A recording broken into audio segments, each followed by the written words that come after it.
मोहाडी पोलिसांचा वाळू माफियांना दणका, 6 लाखांचा मुद्देमाल जप्त, पण महसूल विभाग गाफील का? मोहाडी पोलीस स्टेशनच्या हद्दीत अवैध रेती उपसा आणि वाहतूक करणाऱ्यांविरुद्ध पोलिसांनी मोठी कारवाई केली आहे.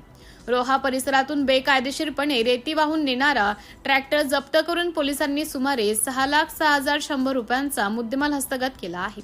मात्र पोलिसांच्या या सक्रियतेनंतर आता तहसील कार्यालय झोपेत आहे की काय, असा सवाल नागरिक उपस्थित करत आहेत.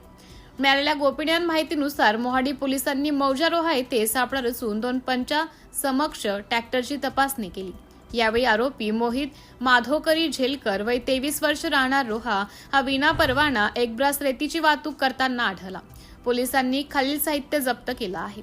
सोनालिका ट्रॅक्टरवर ट्रॉली किंमत 6 लाख रुपये, अवैध रेती एक ब्रास अंदाजे 6,000 रुपये व घमेले व फावडे किंमत 100 रुपये असा एकूण 6,06,100 रुपयांचा मुद्देमाल जप्त करण्यात आला आहे.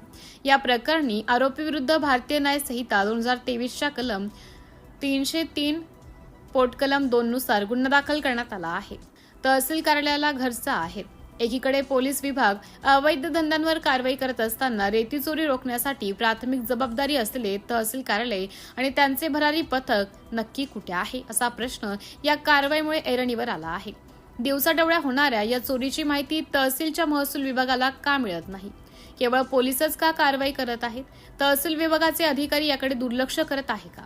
जप्त केलेल्या रेतीवर दंडात्मक कारवाई करून शासनाचा महसूल वसूल करण्यात तहसील कार्यालय पुढाकार घेणार का?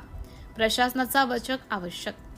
पोलीस अधीक्षक श्री नुरुल हसन आणि अप्पर पोलीस अधीक्षक श्री निलेश मोरे, मोहाडी पोलीस निरीक्षक सुरेंद्र बेलखेदे यांच्या मार्गदर्शनाखाली ही यशस्वी कारवाई करण्यात आली.